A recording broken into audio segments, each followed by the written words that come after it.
The illuminated screen stared back at me, mocking the 8 years of marriage I thought we'd built on love and trust. My hands trembled as I read the message chain between my husband, Michael, and his mother, Eleanor. The bathroom's harsh fluorescent light made the words even more stark against the white background of the messaging app. Mum, I've been transferring small amounts to your account. The house paperwork should be ready next week. Once everything's secure, I'll tell her about the divorce.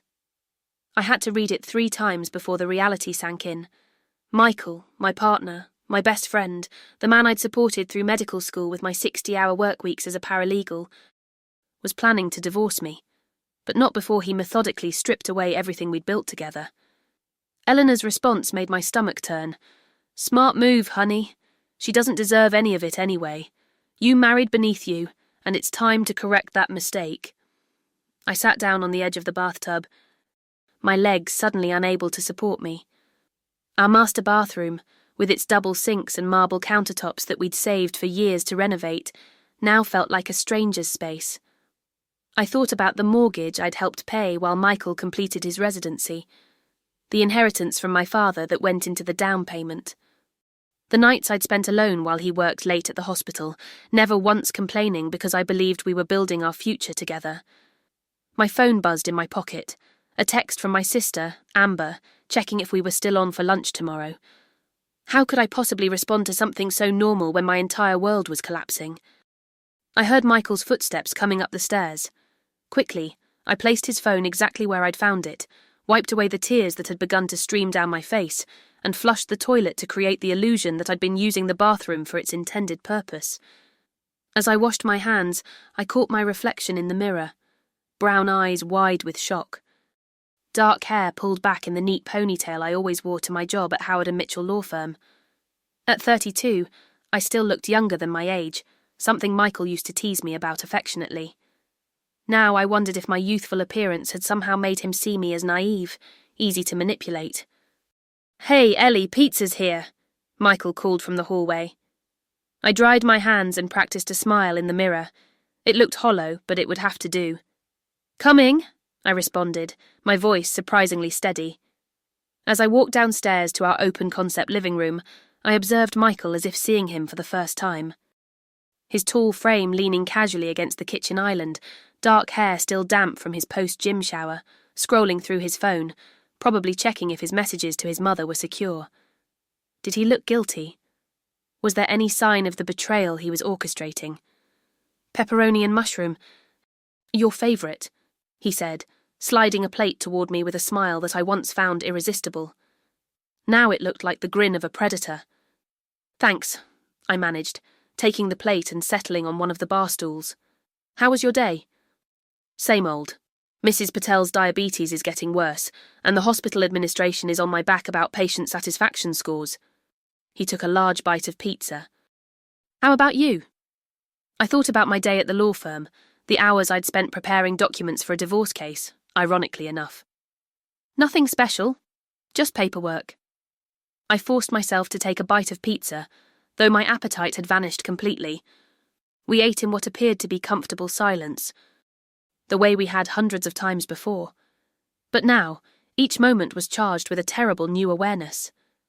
I studied his movements, looking for tells, for any indication that he knew I had discovered his plan. But Michael seemed completely at ease, asking about my sister's new job and commenting on the weather forecast for the weekend. I realised then that this was my advantage.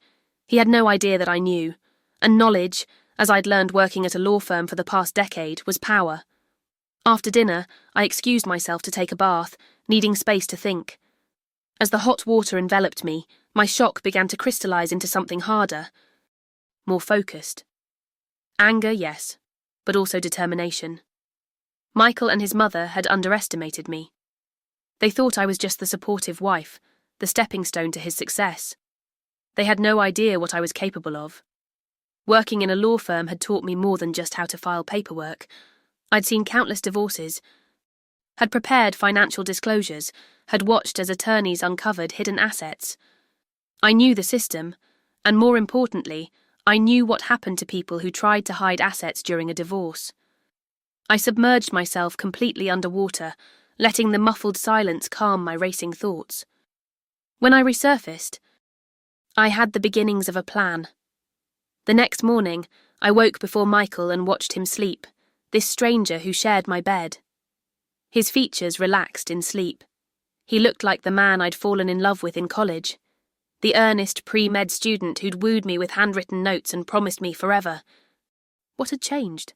Or had he always been this person, and I'd been too blinded by love to see it? I slipped out of bed and got ready for work with extra care, applying makeup to hide the evidence of my sleepless night. In the kitchen, I prepared coffee as usual and packed Michael's lunch, a turkey sandwich with the crusts cut off, just the way he liked it. If he noticed anything different about me, it would ruin everything. "You're up early," Michael said, coming into the kitchen in his pyjama bottoms, his hair adorably mussed from sleep. I hated that part of me still responded to him, still found him attractive despite everything. "Big case at work," I lied smoothly. "Need to get in early to prepare some documents." He nodded, accepting my explanation without question. Why would he doubt me? In his mind, I was still the faithful, trusting wife who had no idea her world was about to be shattered. I kissed him goodbye, a practiced gesture that now felt like acid on my lips, and headed out to my car. But instead of driving to Howard and Mitchell, I drove to First National Bank, where we kept our joint accounts. It was time to begin protecting myself. Ms. Jenkins, the bank manager, greeted me warmly. I'd always handled our banking. Michael was too busy with his medical practice to be bothered with such mundane tasks. Another advantage I now realised I had. "I'd like to review all of our accounts," I told her, "and I need to make some changes to the access protocols." 2 hours later, I left the bank with a comprehensive understanding of our financial situation. As I'd suspected from the text messages, Michael had been making regular transfers to his mother's account, small enough not to raise immediate alarm, but substantial when added together. Over $78,000 in the past 6 months. I'd also learned that he'd opened a new account 3 months ago, one that I wasn't named on. Fortunately, Ms. Jenkins was an old family friend who had known me since I was a child. After I explained my concerns about financial irregularities, she had been willing to bend some rules to help me understand what was happening. My next stop was Howard and Mitchell. I wasn't scheduled to work today, but I needed access to certain resources, and I needed advice from someone I trusted. Diane Howard had been my mentor since I'd joined the firm as a frightened 22-year-old with nothing but a paralegal certificate and determination. She was the most formidable divorce attorney in the state, known for her razor-sharp mind and her unwillingness to let clients, especially women, be taken advantage of. "Eleanor," she said, looking up from her desk as I entered her office without knocking. One look at my face, and she gestured for me to close the door. "What's wrong?" I sat down heavily in the leather chair across from her desk. "I need your help, Diane, professionally." Her eyebrows rose, but she didn't interrupt as I explained everything: the text messages, the financial transfers, the new account, my suspicions about the house. When I finished, Diane was silent for a long moment, her fingers steepled under her chin. Then she reached for her phone and cancelled her appointments for the next 2 hours. "Okay," she said, pulling out a legal pad. "Let's get to work." By the time I left Diane's office, I had a comprehensive plan. First, documentation of everything. Second, securing copies of all financial records before Michael could alter or hide them. Third, finding out exactly what he'd done with the house. And finally, filing for divorce myself, but not until all my pieces were in place. "Remember," Diane had told me, her eyes fierce with protective anger on my behalf. "In divorce, as in chess, whoever moves first has the advantage, but only if they've properly prepared their position." I stopped at an electronics store on my way home and purchased a new phone, one that Michael didn't know about. I would need secure communications moving forward. I also bought a small digital recorder and a lockbox that only I would have the key to. That night, I made Michael's favourite dinner, steak with roasted potatoes and asparagus. I wore the blue dress he'd always said brought out my eyes, and I opened a bottle of the expensive Cabernet we'd been saving for a special occasion. If he thought my behaviour was strange, he didn't show it. He simply seemed pleased. Probably assuming I was trying to make him happy, unaware that I was buying time. Over dinner, I asked casual questions about his work, his recent conversations with his mother, his plans for the house renovations we'd discussed last month. Each answer was a potential landmine of information, and I navigated the conversation carefully, never revealing my true purpose. "We should plan a trip," I suggested as we finished the wine. "Maybe for our anniversary next month? We've both been working so hard lately."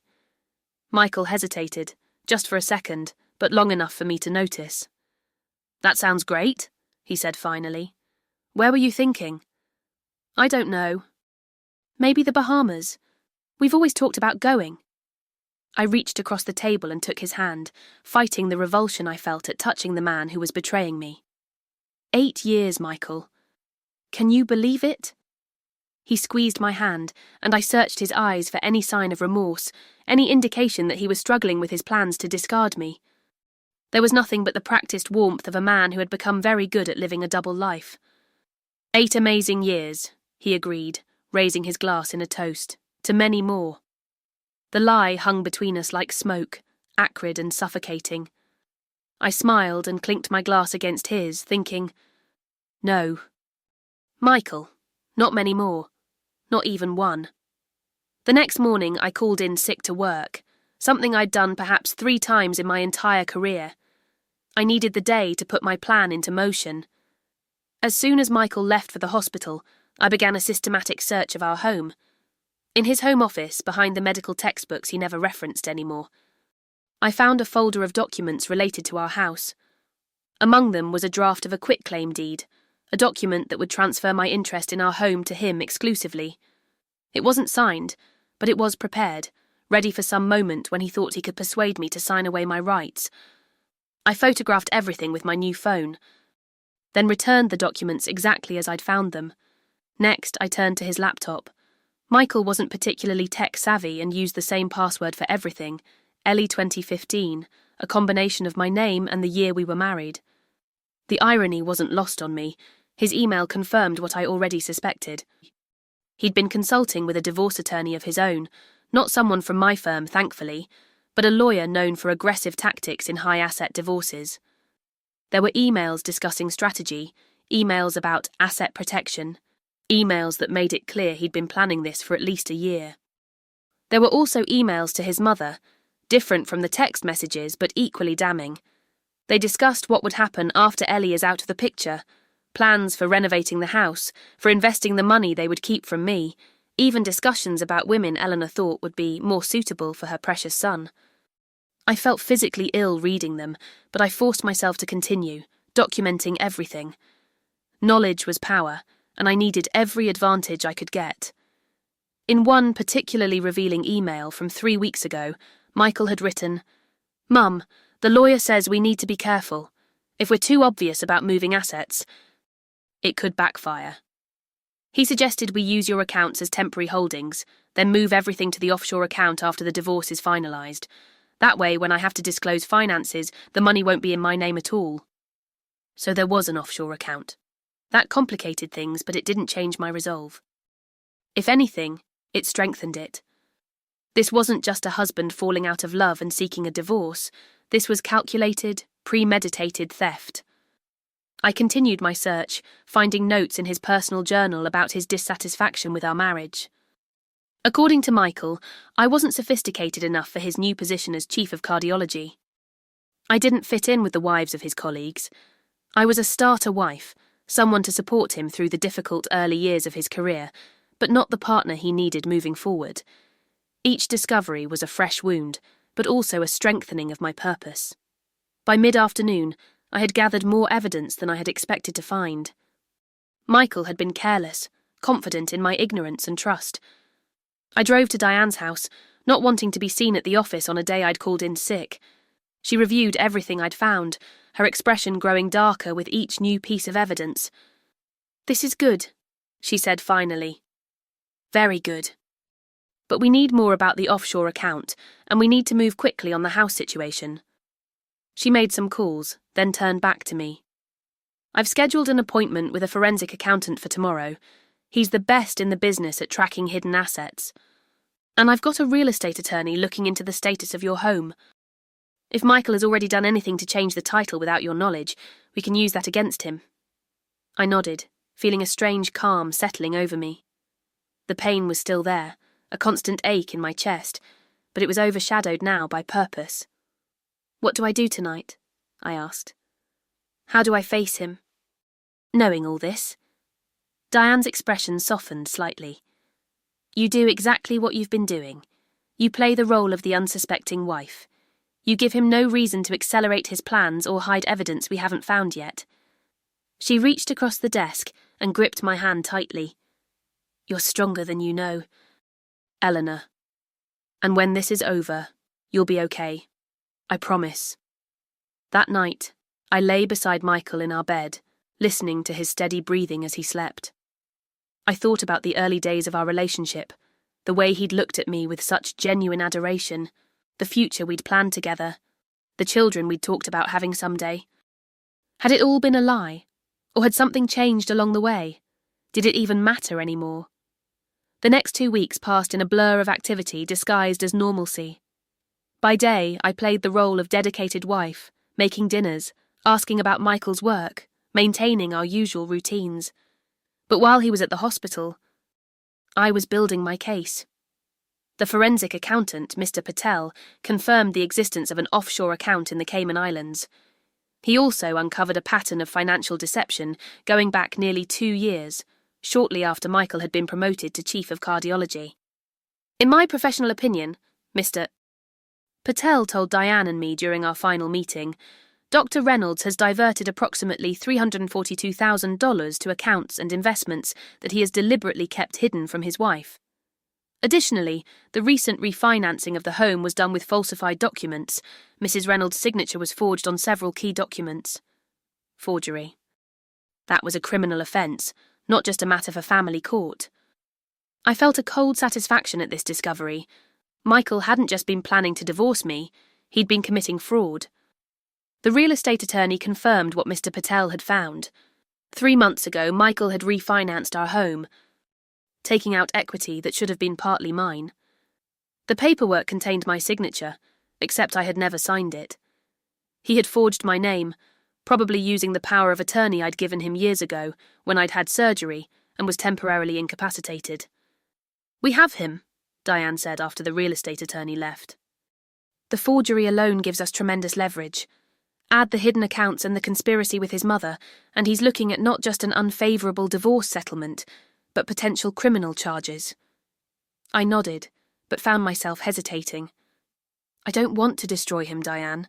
She looked at me sharply. "After what he tried to do to you? Why not?" I thought about it for a moment. "Because that's not who I am. I want what's fair, what's mine by right. I want him to face consequences for his actions, but I don't need to ruin his career or send him to jail to feel whole again." Diane studied me for a long moment, then nodded slowly. "All right, we'll focus on the divorce settlement, getting you every penny you're entitled to. We'll use the threat of criminal charges as leverage, but we won't necessarily follow through unless he forces our hand." She smiled grimly. "But make no mistake, Eleanor, if he doesn't agree to our terms, we will bury him." The final piece of my plan fell into place when I had lunch with Michael's colleague, Dr. Sarah Chen. Sarah and I had become friends independent of my relationship with Michael, and I trusted her discretion. "I need to ask you something," I said after we'd ordered, "and I need you to be completely honest with me." Sarah's expression grew serious. "Of course, Ellie. What is it? Is Michael having an affair?" The question hung between us. Sarah's hesitation told me everything I needed to know before she even spoke. "I wasn't sure if I should tell you," she said finally. "But yes, with Dr. Kendra Taylor, the new neurologist." She reached across the table and squeezed my hand. "I'm so sorry, Ellie. I only found out last week, or I would have told you sooner." I nodded, absorbing this new information. It hurt, of course, but less than I might have expected. After everything else I'd discovered, this seemed almost predictable. One more betrayal to add to the list. "Thank you for being honest," I told Sarah. "And there's something else you should know. Michael and I will be getting divorced soon. It's complicated." But I wanted you to hear it from me first. Sarah's eyes widened. I'm here for you, whatever you need. I squeezed her hand in return. Actually, there is something, if you're willing. By the end of our lunch, Sarah had agreed to provide a statement about what she knew of Michael's affair, including when it had started, which, significantly, predated many of his financial manoeuvres. This would further undermine any attempt he might make to claim that our marital problems had only developed recently. Everything was in place. I had tracked down every hidden account, documented every deceptive transaction, gathered statements from witnesses, collected evidence of forgery, and assembled a case that no divorce court in the country could ignore. It was time to make my move. I chose a Tuesday evening day, knowing Michael had no surgeries scheduled for the next day. I prepared his favourite meal again, a ritual that now felt like laying bait in a trap. I wore a simple black dress, elegant but severe, and I asked Amber to be on standby, ready to come pick me up if necessary. Michael came home at his usual time, calling out a greeting as he entered the house. "Something smells amazing," he said, coming into the kitchen and leaning in to kiss me. I turned my cheek, accepting the kiss but not returning it. He pulled back slightly, a flicker of confusion crossing his face. "Everything okay?" he asked. "Sit down."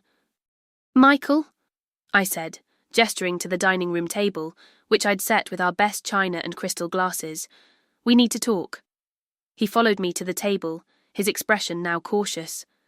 I poured wine for both of us, then sat across from him, meeting his eyes directly.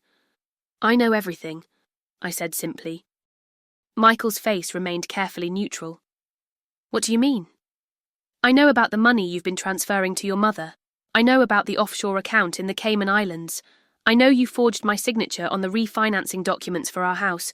I know about your plans to divorce me after you've secured all our assets in your name or your mother's." I took a sip of wine, never breaking eye contact. "And I know about Kendra Taylor."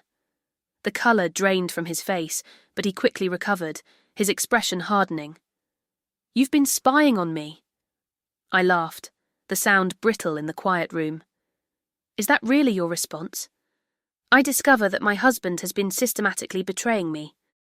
Stealing from me, planning to leave me with nothing after 8 years of marriage, and you're concerned about how I found out." He leaned forward, his voice taking on the authoritative tone he probably used with difficult patience. "Ellie, you're making assumptions based on incomplete information.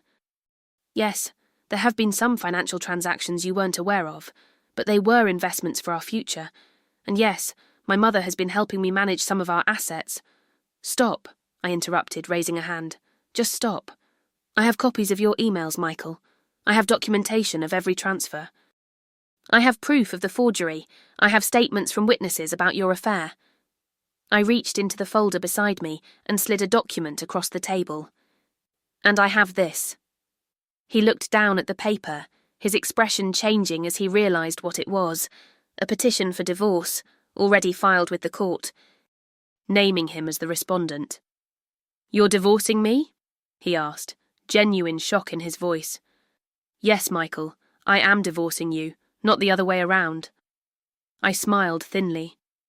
"I'm sorry to ruin your carefully laid plans, but I'm afraid you won't be able to strip me of everything we've built together after all." He stared at the document for a long moment, then looked up at me, his eyes calculating. "What do you want, Ellie?" "What's rightfully mine, half of everything we've accumulated during our marriage, including the funds you transferred to your mother and hid offshore, half the equity in this house, and compensation for the emotional distress caused by your betrayal." Michael laughed, but there was no humour in it. "You'll never prove." "I already have," I cut in. "Diane Howard is my attorney. She has all the evidence. She also has prepared criminal complaints for the forgery and fraud, which she is prepared to file if necessary." I leaned forward. "But they don't have to be filed." "Michael, this can be clean and relatively painless if you cooperate." His face flushed with anger. "You're blackmailing me." "No, I'm giving you a choice. You can agree to a fair settlement, or you can fight me and risk not just your money, but your medical license and possibly your freedom." I kept my voice steady. "Reasonable." I don't want to destroy you, Michael. I just want what's mine. For a moment I thought he might explode with rage. His hands clenched into fists on the table, and a vein pulsed visibly at his temple. But then, gradually, the fight seemed to drain out of him. He slumped back in his chair, suddenly looking older than his 36 years. My mother will never agree to return the money, he said finally. That's not my problem. The transfers to her were illegal, part of a conspiracy to hide marital assets. If she wants to protect herself from being named as a co-conspirator in the criminal complaints, she'll cooperate. Michael ran a hand through his hair, a gesture I'd once found endearing. And if I agree to your terms, what then? Then we proceed with an uncontested divorce. You provide a full accounting of all assets, including those you've hidden. We divide everything equally. You make no claim on my inheritance from my father. We sell the house and split the proceeds, and we go our separate ways. He was silent for a long time, considering. Finally he asked, How long have you known? Long enough to protect myself, I answered. 2 weeks ago, I found your phone in the bathroom. You'd left it unlocked, and a text from your mother was on the screen. Michael closed his eyes briefly, a grimace of self-recrimination crossing his face. A stupid mistake. One of many, I agreed. He opened his eyes again, studying me with a new expression, something like reluctant respect. I underestimated you, didn't I? Yes, I said simply. You did. Another long silence stretched between us, the remnants of our marriage dissolving in the quiet of the dining room we'd once chosen wallpaper for together. I'll need to speak to my lawyer, he said finally. Of course, he can contact Diane directly. I stood up, gathering the divorce papers. I'll be staying with my sister tonight. You have until Friday to agree to our terms. Or we proceed with both the contested divorce and the criminal complaints. I walked to the door, where my suitcase was already packed and waiting.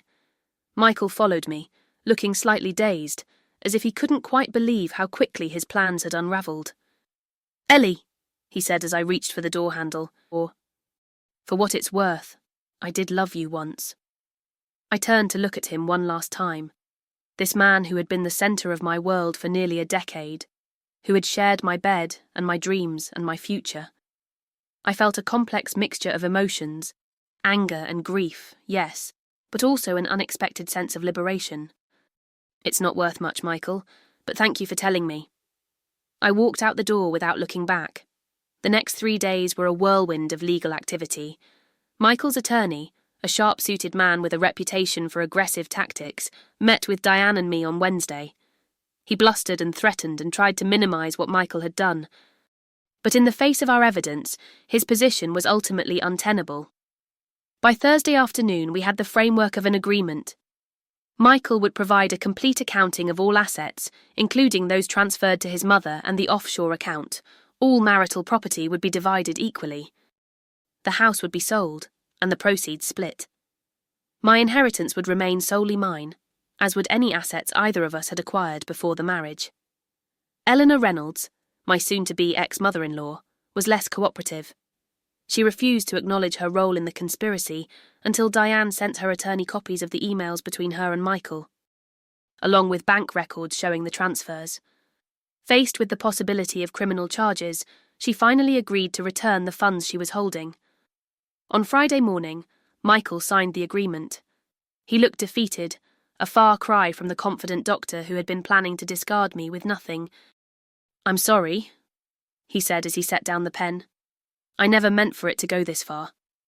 I studied him, trying to reconcile this apologetic man with the one who had meticulously planned to betray me. What did you mean to happen, Michael? He couldn't meet my eyes. I don't know anymore. Things with us, they changed. I changed. The money, the status. It all started to seem more important than it should have been. He glanced up briefly. My mother didn't help. She always thought you weren't good enough for me. And you believed her, I said, not a question but a statement. Eventually, yes. He sighed heavily. I was wrong, Ellie, about everything. I nodded, accepting his apology without offering forgiveness. Some betrayals cut too deep for that. The divorce was finalised 3 months later, remarkably quick, thanks to the pressure we were able to exert with the threat of criminal charges. In the end, I received exactly what I was entitled to. Half of everything, including the funds Michael had tried to hide. I sold my share of the house to Michael. He wanted to keep it, and I had no desire to remain in a space filled with memories of betrayal. With my settlement and the proceeds from the house, I had enough to start fresh. I left Howard and Mitchell, too many connections to my old life, and accepted a position at a smaller firm specialising in helping women navigate difficult divorces. Amber let me stay with her until I found a charming craftsman bungalow in a neighbourhood I'd always loved but had never been able to afford when Michael and I were saving for his idea of a perfect home. I furnished it exactly as I wanted, with no compromises to anyone else's taste. Every decision, from the colour of the walls to the plants in the garden, was mine alone. The pain didn't disappear overnight. There were still moments when I would wake up reaching for someone who wasn't there, days when a song or a scent would trigger memories of happier times, but those moments grew less frequent as weeks turned into months. A year after the divorce was finalised, I ran into Michael at a charity event. He was alone. I'd heard through mutual friends that his relationship with Kendra hadn't lasted long after our marriage ended. "You look well," he said, his eyes taking in my new haircut, the confidence in my posture. "I am well," I replied, and realised with some surprise that it was true.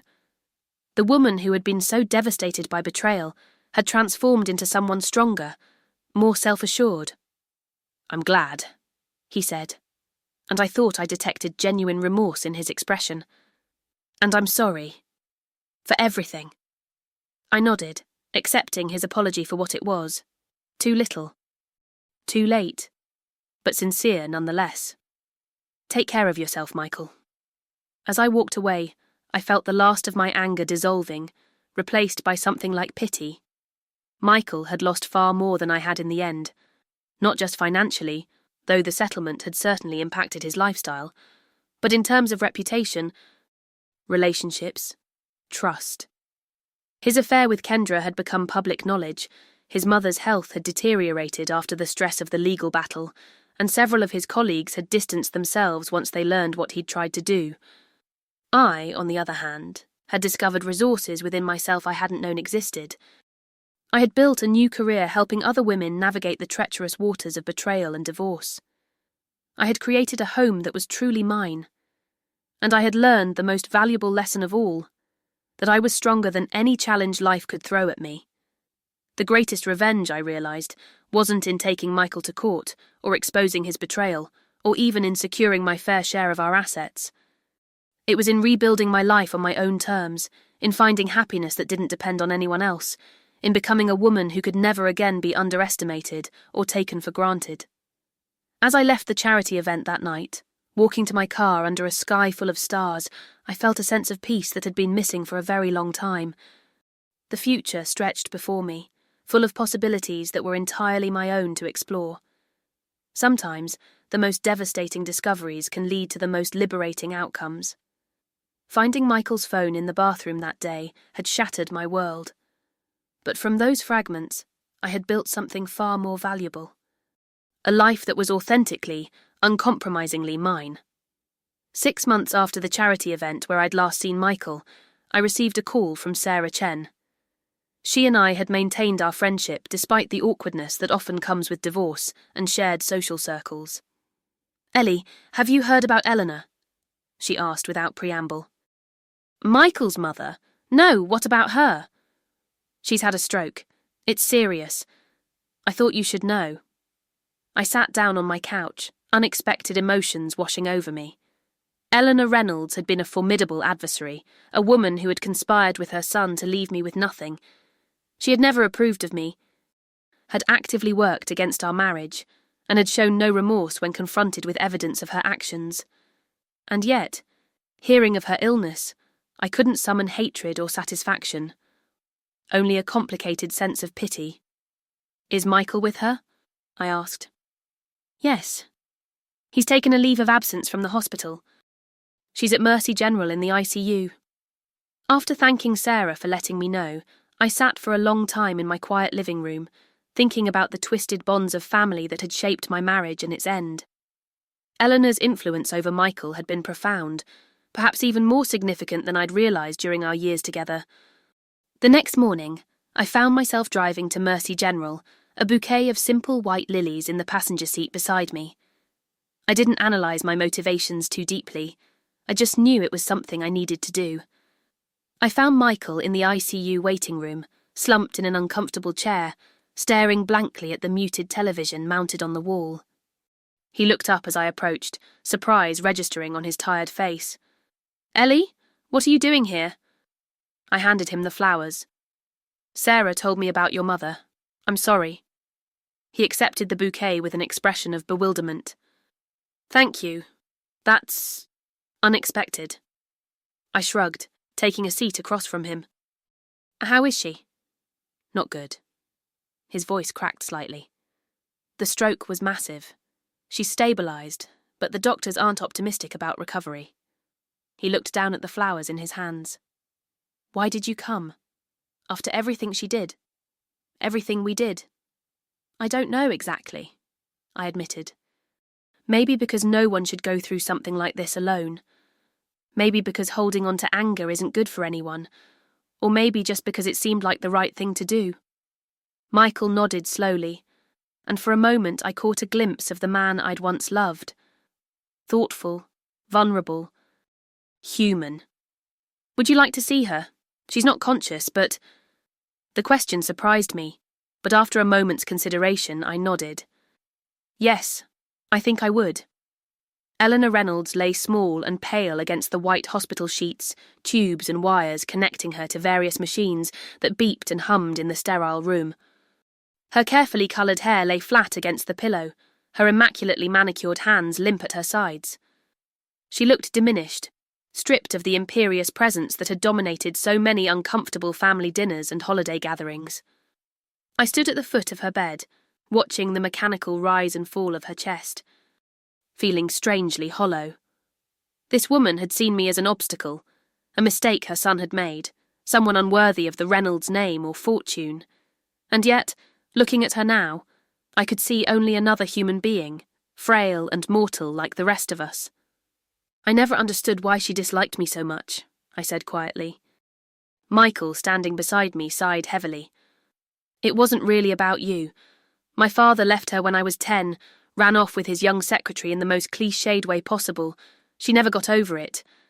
I think she transferred all that pain and betrayal onto any woman who came into my life, especially one who wasn't from our social circle." He glanced at me apologetically. "It doesn't excuse what we did. Nothing could.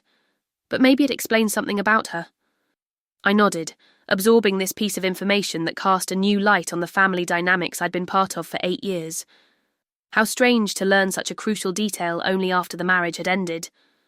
"I should go," I said after a few moments of silence. "But let me know if you need anything, Michael. I mean that." He walked me to the elevator, both of us quiet, lost in our own thoughts. As the doors opened, he said, "You're a better person than either of us deserved, Ellie." I stepped into the elevator and turned to face him. "No, I'm just a person trying to make peace with the past. Take care of yourself, Michael, and your mother." The doors closed, and I felt a weight lifting from my shoulders, a burden of resentment I hadn't fully recognised I was still carrying. Eleanor Reynolds died 3 weeks later, never having regained consciousness. I attended the funeral, standing at the back of the church, paying my respects not just to her, but to the part of my life that had included her and her son.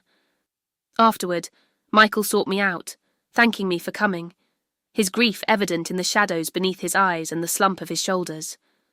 "She left you a letter," he said, handing me an envelope with my name written in Eleanor's precise handwriting. "She wrote it after the stroke, when she knew she might not recover.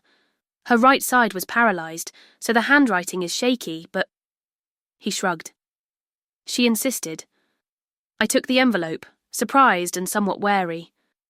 "Thank you. I'll read it later." That night, sitting in my favourite reading chair with a glass of wine, I finally opened Eleanor's letter. The handwriting was indeed laboured, each letter formed with obvious difficulty by a hand that no longer worked properly. Eleanor, it began, no dear or other salutation. I find myself in the unexpected position of owing you an apology. My son has told me of your visit to the hospital, of the flowers and the kindness you showed despite our history. It has forced me to reconsider many things as I face the end of my life. I did not welcome you into our family. I did not give you the chance you deserved. I saw in you a threat, not to Michael's happiness, as I claimed, but to the influence I had over him, to the plans I had for his life. For that, I was wrong. The schemes to take what was rightfully yours were primarily my doing. Michael was reluctant at first, but I pressed and pushed and manipulated, as I have done his entire life. This does not absolve him of responsibility, but I want you to know that the truly malicious intent was mine. I do not expect forgiveness, nor do I deserve it. But I wanted you to know that in my final days, I have recognized my failures, not just as a mother-in-law, but as a mother and as a human being. May you find the happiness that eluded me. Eleanor Reynolds. I read the letter twice, tears blurring my vision by the second reading. Not tears of sadness exactly, but of release. As if the final thread tying me to my old life had been gently severed, allowing me to move forward without the weight of unresolved anger. I folded the letter carefully and placed it in a box where I kept important mementos, not because I treasured it, but because it represented a kind of closure I hadn't known I needed. The spring after Eleanor's death brought new beginnings. The small law firm where I'd been working merged with a larger practice, and I was offered a partnership, something that might have taken years to achieve at Howard and Mitchell. My specialty in helping women through difficult divorces had earned me a reputation for compassion, combined with fierce advocacy, and my client list had grown steadily. My personal life, too, was blossoming in unexpected ways. I had joined a hiking group, seeking weekend activities to fill the hours that had once been occupied with marital obligations and social events. It was there that I met David, a landscape architect with kind eyes and a quiet sense of humour. Our friendship developed naturally over trails and summits, conversations about books and music and life philosophies. There was no rush, no pressure, just the gradual recognition that we enjoyed each other's company, that we made each other laugh, that we saw the world in compatible ways. 6 months after we met, David asked if he could kiss me as we stood on a mountainside overlooking a valley turned golden by autumn. It was our first kiss, sweet and unhurried, and I felt none of the desperate passion that had characterized my early days with Michael. Instead, there was something deeper, a sense of rightness, of coming home to a place I hadn't known I was seeking. "I should tell you something," I said as we walked hand in hand back to the trailhead, "about my past." Over coffee in a small cafe, I told David about my marriage, the betrayal, the divorce. I didn't paint myself as a victim or Michael as a villain, just shared the facts, the lessons learned, the growth that had come from pain. When I finished, David reached across the table and took my hand. "Thank you for trusting me with that," he said simply. "It couldn't have been easy to go through, but it shaped you into the person you are now, and that's someone I admire very much." His response was so different from what I had feared. No awkwardness, no judgment, no pulling away. Just acceptance and understanding. It was then that I realised how much healing had taken place in the year since I'd found Michael's phone in the bathroom. How far I'd come from that moment of devastating discovery. Our relationship progressed with the same natural rhythm as our friendship had, thoughtful, intentional, built on mutual respect and genuine affection. David had his own past, of course, a marriage that had ended amicably when he and his ex-wife recognised they had grown in different directions. A daughter now in college whom he adored and spoke with daily. We were both cautious, both aware of what was at stake when two people with history and scars choose to build something new together. But caution didn't mean fear. Rather, it meant taking the time to do things right, to create a foundation that could withstand whatever storms might come. 2 years after Eleanor's funeral, I received a text message from Michael. We had not spoken since that day, though I occasionally heard news of him through mutual acquaintances. He had remarried, I knew, not to Kendra or any of the women his mother had deemed suitable, but to a paediatric nurse at the hospital where he worked. Cleaning out some old files, his text read. Found some photos from our trip to Yosemite that you might want. Is it okay to mail them to your office? I appreciated the respect for boundaries in his question, the recognition that he no longer had the right to know my home address. That would be fine, I replied. Thank you for thinking of it. A week later, a small package arrived at my office. Inside was an envelope containing a dozen photographs from a vacation we had taken in our 3rd year of marriage. Me standing beside a waterfall, both of us smiling at the camera held by a helpful stranger. Magnificent vistas of mountains and valleys. Memories from a time when I had believed our love was unshakable. There was also a brief note. These belong with you. I hope you're well. Michael. I looked at the photos for a long time, struck by how young we both looked, how genuinely happy. Whatever had come after, that happiness had been real in its moment. I selected one photo, a landscape shot of Half Dome at sunset that I had taken myself, and placed it in a drawer. The rest I put back in the envelope, along with a note of my own. Thank you for these memories.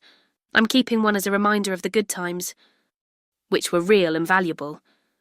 The rest I'm returning not out of bitterness, but because they belong to a chapter that's closed for both of us. I wish you well in your new marriage and life. Ellie.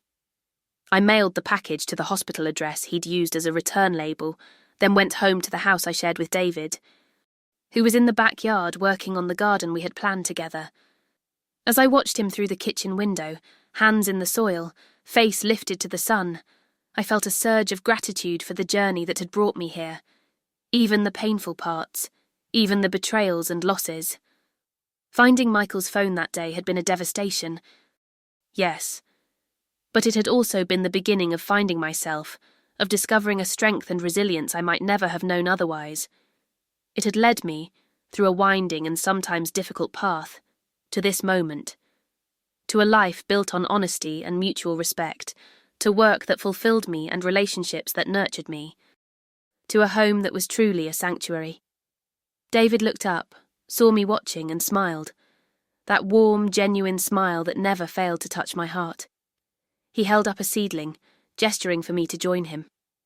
As I stepped outside into the warm spring air, I thought about growth and renewal, about how endings make space for beginnings, about the unexpected gifts that can come from our deepest wounds. The garden we were creating would take years to mature, just like the life we were building together. There would be setbacks and challenges, plants that failed to thrive, storms that damaged tender growth. But with patience and care and the wisdom that comes from experience, beautiful things would grow. And that, I realized, was the most important lesson I had learned from everything that had happened. That even after the most painful betrayal, new life was possible. Not despite the pain, but because of how it had transformed me, making me more compassionate, more authentic, more aware of my own strength and worth.